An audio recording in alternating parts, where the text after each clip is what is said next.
Julia H. from STARTAPP. She will moderate the Women Leadership panel, and she will introduce the speakers. So we welcome you on stage. Good morning, everyone. My name is Julia, and for the past 3 years, I'm Director of Business Development for EMEA at STARTAPP, and I'm based in our Israeli office. For those who do not know much about STARTAPP, we are a mobile media and data company with headquarters in New York. We are well known for SDK reach, having been ranked the third most popular monetization SDK among app developers, as well as for data capabilities, thanks to a reach of over 1 billion smartphone users. And we are today offering location data, audiences based on user segments, as well as data-driven mobile advertising. I'm very happy to join and moderate this Women in Leadership panel today to discuss two main topics. First one being the main reason we are all here, to talk about the challenges the programmatic world is facing, what do we see as the next trends, and share some industry insights. And second, to talk about diversity and inclusion in the digital media, marketing, and advertising industry. How do we keep promoting women in leadership, making them visible, and giving them the right opportunities? To join me in this panel today, we have invited 4 women leaders in the ad tech industry. Please welcome Julia Smith, Director of Communication for EMEA Impact. Emily French-Blake, Global Head of Partner and New Market Sales at Spotify. Alexandra Salomon, Head of Global Business Development at the AAB. And Tali Brousard-Shimer, Marketing Director at CEDATO. Thank you, ladies, for joining. Let's make a quick round, and first of all, to present briefly your company, and for us to get to know you a little bit better, please tell us what's your most used and famous app on your mobile phone. So I'm Julia Smith, and thank you, Julia, for the introduction. So I work with FORENSIQ, which is a company that's under Impact, and we're responsible for eliminating ad fraud from the industry. And my most used app is probably WhatsApp, to be honest. Okay. Which should be Instagram if I was much cooler, but it's not. It's WhatsApp. Hello, Emily from Spotify. Spotify, for those of you who don't know, is a music streaming service. It's the world's largest music streaming service, and we recently launched in Israel about 2 months ago. My probably most used app is probably Google Maps, because I'm always getting lost. But I suppose while I'm in Israel, it should be Waze. Great. Hi, I'm Alexandra Salomon. I work with the IAB Tech Lab. We're a nonprofit trade association focused on building a better, safer internet, developing global global technical advertising standards for the industry. And my most used app is probably Wunderlist, mostly because I'm type A personality, so I make lists for everything. And I forget everything, so I need to constantly check what I need to do and where I need to go. Hi, my name is Tali Brousard-Shimer from CEDATO. CEDATO is an operating system for modern video, offering advertisers and publishers video tech stack for video, enhancing viewability and viewing experience and value. And we also run one of the fastest growing marketplaces in the industry, powering today about 15 billion views each month.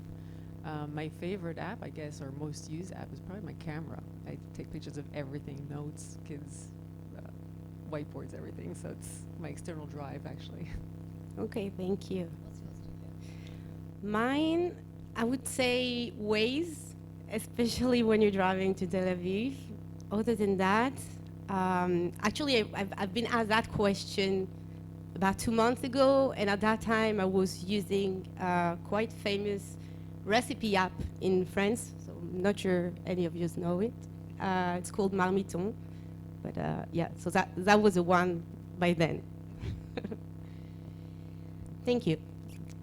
Over the past 5 years, programmatic advertising has become one of the most common buzzwords in our industry. Lots of articles, white papers, conference industry panels, all have been devoted to position programmatic as a savior of digital advertising. We've all heard the promise that Programmatic will allow marketers to reach and create scale of impressions and engagement across the long tail of the internet in an automated way.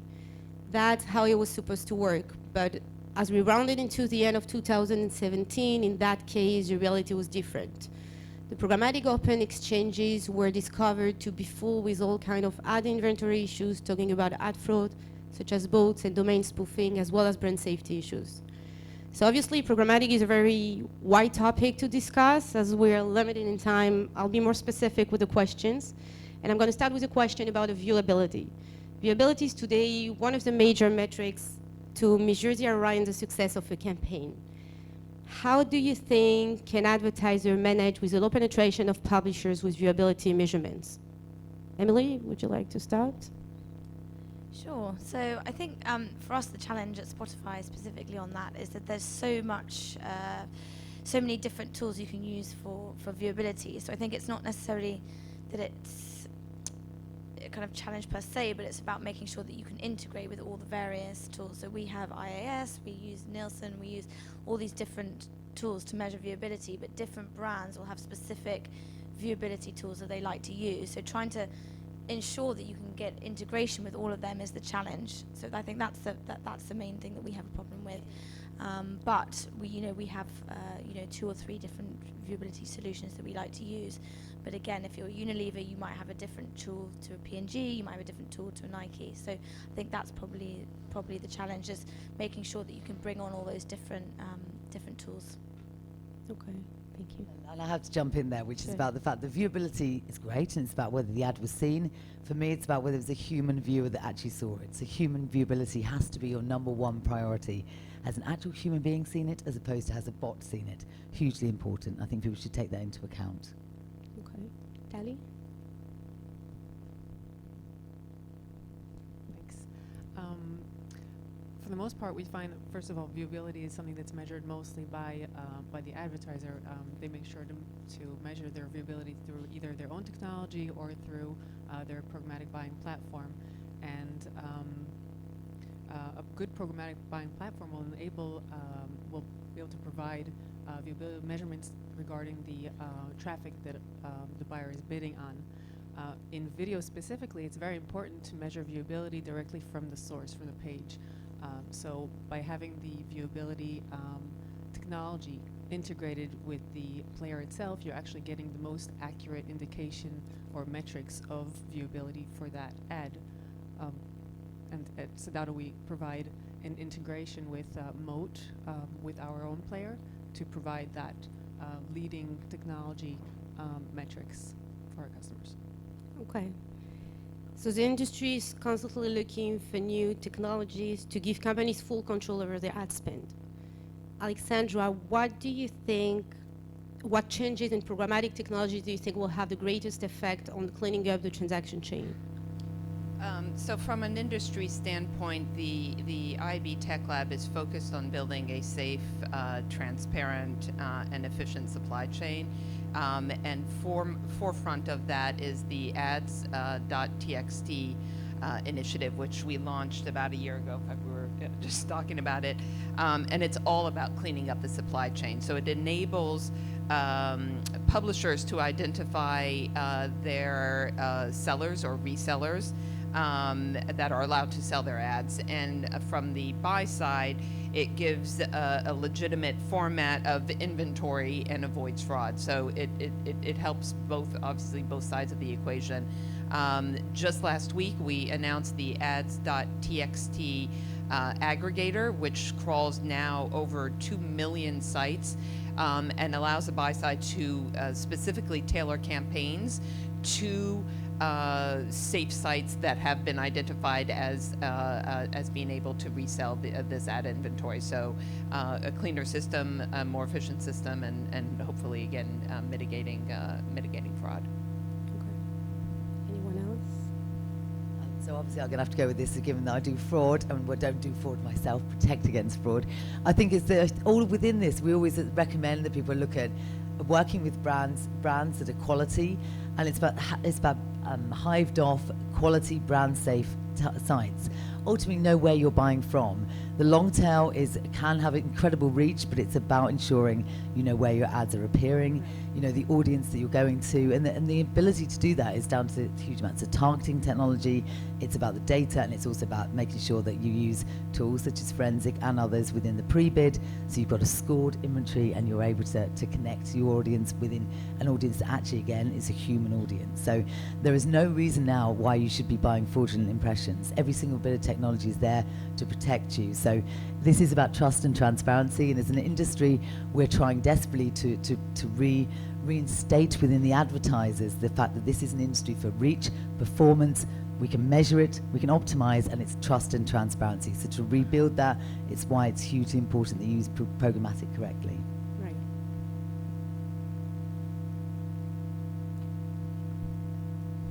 Thanks. I think when we talk about a cleaner transaction chain, we're actually talking also about a more efficient transaction chain. And in terms of the advertiser's perspective, it means more transparency. And like you were mentioning, transparency has been a major issue in the industry, and with the IAB's ads.txt initiative, the entire industry is pushing towards shorter supply paths and shorter supply chains. And the benefit is when you have shorter supply chains, you're actually allowing less room for markups, and you're enabling less opportunities for fraud. So the benefit is for just pretty much everyone within that supply chain. Advertisers are seeing larger portions of their advertising dollars working for them.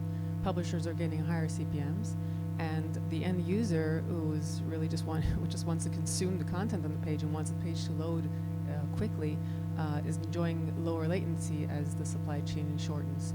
So I think that once we're expecting to see more consolidation throughout the market to support those shorter supply chains. Okay. So there have been lots of discussions around whose responsibility is it to reduce fraud and increase viewability, whether it's on the buyer or on the seller side. So what do you think about it, and what's your organization approach? I'll take it. Yeah.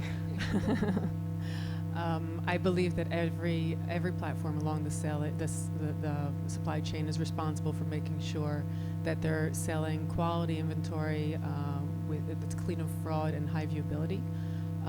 Our organization's approach is, as a technology provider for advertisers and publishers, we recently launched a new technology that enables our customers to autopilot their campaigns, so they can actually plug in their KPIs, their KPI targets, into our system and target based on their desired KPIs, and the system can auto-adjust the traffic accordingly.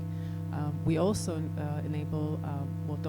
our premium video marketplace guarantees 100% scanning of inventory for IVT and viewability, so we fully support it.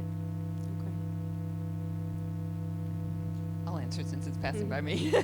Obviously, from the IB Tech Lab point of view, we represent the industry at large, and really encourage not just the publishers and the sell side, but the buy side to have a stake in it as well. So, as any global standard is developed, or initiatives like ads.txt, the adoption and implementation of it depends on whatever the it is development. And so the more that you have the industry really taking the stake in having a safer and more transparent supply chain, it is inherent to everybody participating and making it so, right? So if you have buyers that are demanding to have the knowledge of where their ads are coming from, if you have advertisers who want to make sure that their brands are in a safe environment, and you have publishers who want to make sure that they're getting the revenue, everybody has a stake in making it sure it's not a pointing the finger in one side of the industry that's responsible for it. That's the same. That's what we would say. Actually, we would think at Spotify that it's both responsibility of the buyer and the seller to ensure that that it's brand safe. And I think one thing to bear in mind as well, and what I've experienced in a lot of the countries I work across, is around price. So if you're buying something very cheaply, how can you expect that to be HAVOC compliant? So at Spotify, we have a higher price because we work with Moat, we work with IS, all these types of things to ensure that you are human. It is audible, it is it is viewable, and we wouldn't charge you unless you'd completed the advert. So I think that's, if you're looking as programmatic as a way to buy things on the cheap, you can't expect that you're going to have the highest quality. So I think it's about understanding that programmatic is automation, it's not cheap, and therefore that's the responsibility sits on not only the supplier of the inventory but the buyer of inventory to make sure they're not trying to just get something cheaply. I'm actually going to just add that if it's too good to be true, it generally is Right. false and it is fraudulent. I'm going to kick back slightly, though I do believe it's a responsibility of everybody. If you're the buyer and it's your money, then I think that you have an absolute responsibility to make sure that your ad is seen by human beings and it's not fraudulent. So I'm going to push back and say, actually, I think the buy side should be categorically only trading on inventory that they know is a human viewer, and it's quality, etc. And ultimately, that if you then find yourself trading with anyone on the sell side that's let you down, then blacklisting is potentially one of the strongest messages you can pass back. I always say to people, do not be the headline, and that's one of my biggest, is it can really damage your reputation if you're found to be trading in fraudulent or unviewable impressions. So just don't be the headline. As a sales and business development manager for the past 10 years, I'm constantly trying to fine-tune my pitch, be more creative, to eventually find the best way to sell our company products. So what recommendation would you give to the sell side to best market their inventory on programmatic platforms? Maybe Tali might be relevant to you. Oops, sorry. I think that the obvious answer, at least from a technology standpoint, is header bidding. When dealing with video, it's more video header bidding, different technology.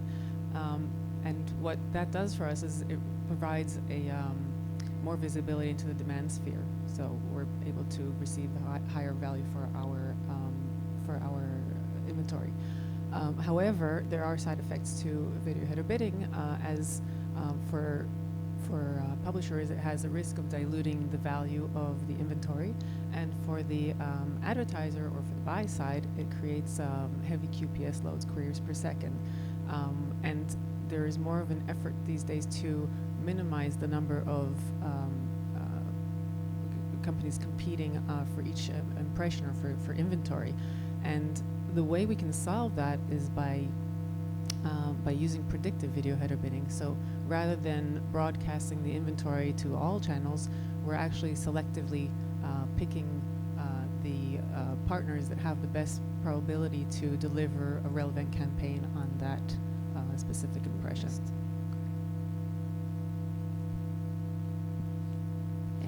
I mean, actually at Spotify, we're quite agnostic. We don't mind. If you want to buy inventory programmatically, you can. If you want to buy it directly, you can as well. So for us, it depends really on buyer preference, and that's why we have all of our inventory sets across, live across both direct and programmatic. Although in Israel, we're launching the programmatic side of things in about a month, but globally that's the way it is. So it depends on if you want something which is, unguaranteed, but that you have the flexibility to change budgets, you might use programmatic. And if you want something which is guaranteed, then you would use you do a direct buy. So for us, we don't really mind. We don't need to drive that mentality forward. It's just more that if you want to experiment in that area, you have the option to do so. And I think the other thing with Spotify is we're experimenting the area of audio advertising programmatically, which is a whole new field of programmatic as well. So again, if an advertiser wants to try something new, particularly in that space, they can do it. They can be first to market with us. Thank you. So programmatic ad spending was recently forecasted to reach an increased high of over $71 billion by 2018. What do you think the industry needs to do to have publisher and advertisers spend more and more into programmatic in the next few years?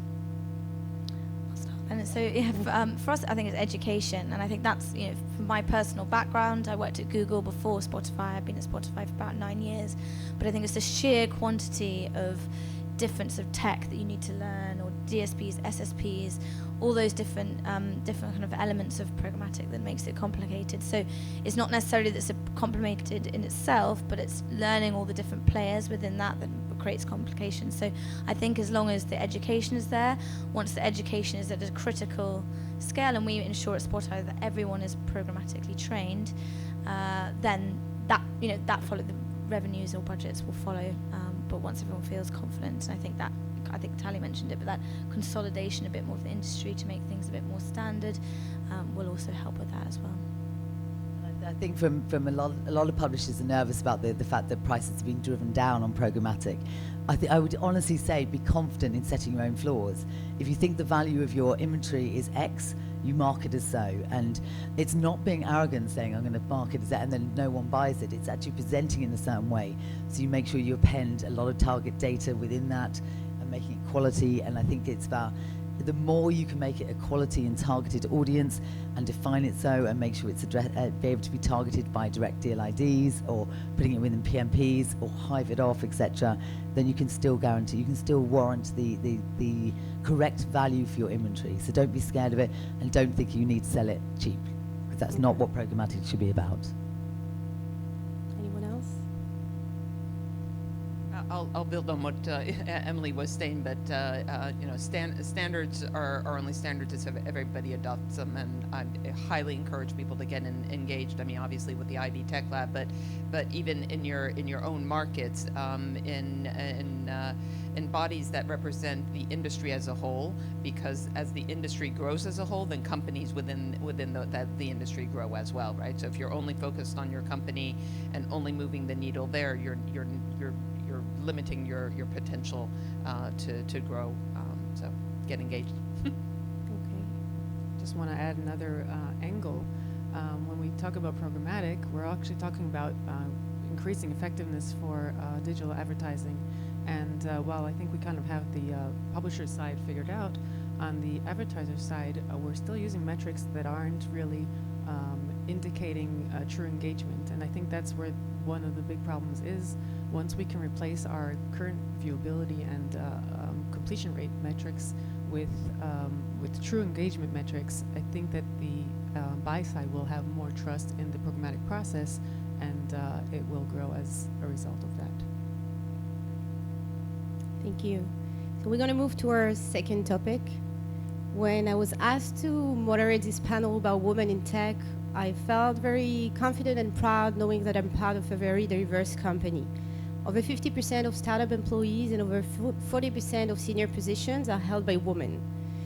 While I'm lucky to be in a company that supports women in tech, it's obviously not the case everywhere. Based on various diversity reports, female employees make up between 26% and 33% of the workforce at major tech companies. And as a result of that, as women, we are mostly acting in a male environment. So could you please share some of your insights as to how do you carry yourself in such an environment, and how, as a senior female leader, do you earn respect? I guess I'll answer that. Well, at CEDATO, we actually also have about 40% female employees, talented employees.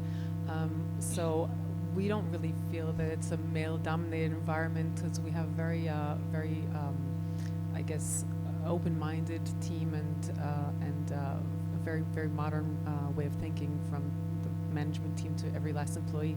So I can't really say that that's an issue. But in terms of earning respect, I think it should be the same for both male and female. I think everyone should earn the respect through. Sure. It should be through hard work, I guess, expertise in their domain, knowledge, understanding the technology, and yeah, that's pretty much it. I think that should be the general parameter. I would say stay true to your convictions. I mean, again, it even being invited on this panel, I thought it was almost odd of why we're putting a spotlight on something that should be integrated, and there should be a guy sitting up here with us as well, talking about how to empower women and how to encourage more women to be in the industry. IAB has a foundation that focuses on a project called iDiverse, and how to diversify the industry and how to bring more people in. So sometimes it's, how do we get women in leadership? Well, how do we get women in an industry that may not be dominant with women? I do a show of hands. How many women do we have in the audience? Women? Woohoo. Right, so not a majority, but you guys are here. So you're interested, you want to participate in the industry and continue to do so. But yes, an advice I would give women or men is be true to yourself, be true to your convictions, stand up, have a voice, and follow your career path. And probably one more piece of advice that I'd say is don't be scared to ask for help. It's probably one of the most underutilized words in the business industry, but help can come from all places, and if you need help, put your hand up and get help, whatever the help that may take or the shape it may take. Emily, what do you think has made you successful as a woman in tech? Me? Yeah. Just the moment. You can answer the questions. Yeah, can I just go back to the previous question quickly? Sure. Yeah, I just think at Spotify what we would look at is diversity in a broader sense. So we're not just looking at men versus women, it's a metric that we do measure ourselves on every quarter, every half year, to make sure that we're sort of, I guess, consistently looking to get that 50%. But the other thing that we will look at is, every type of diversity as well. And I think that's the thing it can be a bit, a challenge. But not only diversity in hiring, because I think that's easy, to look at, but it's often that churn. So making sure that once you've acquired a diverse workforce, how do you ensure that you're not losing said diverse workforce? So I think that's something that is a sort of constant thing to think about when we're hiring across the team, to make sure that we have not only diverse gender but diverse religion, diverse sexual preferences, everything like that. We need to make sure that we look at, and it is challenging. It's something you've got to keep your mind. At Spotify, we have a head of diversity inclusion and a whole group of D&I that meet every 6 months, just to make sure that kind of stays on the agenda, doesn't fall back, which I think everyone's busy, but it's something that's super important. So for me, the question is, what do you think has made you successful in your career? You know what? I think you were talking about help. I think it's probably having great mentorship and support. And there's a couple of actually men in my career that I've known since I worked at Google through Spotify, who've been incredibly supportive. And I think just having those voices across peers at different companies and within my industry, that has been really helpful to sort of bounce ideas off or empower me forward. I think when I started at Spotify, it was about 9 years ago, so it was about 4 countries, about 100 employees, about 1 million users, so very small. And it's now, I think it's 157 million people using Spotify, 65 countries. And in that time, there was a point where I was working on just the UK, and through us cracking the UK, we were able to launch in the US. And then my role was, I was then asked to go and help set up Australia. And when I went to set up Australia, what my boss at the time said, I came back to him and I said, I think there's a role for someone to help doing international expansion. And he said, go and do it. So I think just having that, looking for potential rather than, let's say, experience, I think is really important. And I think as now leaders, it's allowing to kind of capture some of those, people start off their career and going, this person might not have the experience, but do they have the potential and do they have the will to learn? And I think that was probably critical to my, career progression, was being given that opportunity and given that chance to go forward. I'll answer that question, the other question that you had, which is for what makes you successful, what's made me successful is leading by example and not being afraid to get your hands dirty. And I think you have to almost be willing to do every single part of a role. One of the things I would say in terms of what frustrates me a lot of times with females is that they don't necessarily have each other's backs, and they're often not each other's biggest ambassadors, whereas, to be fair, the better, it's a bit like when you're managing someone. If you're an A, employ an A+. your success is down to the fact of how good your team is behind you. So it's actually making sure you're an advocate for other people as well. But certainly my final bit is about being consistent. Too many managers and leaders are, you never know what kind of emotion they're going to have, etc. You don't know what they're going to get each day when you come in. So consistency is absolutely key.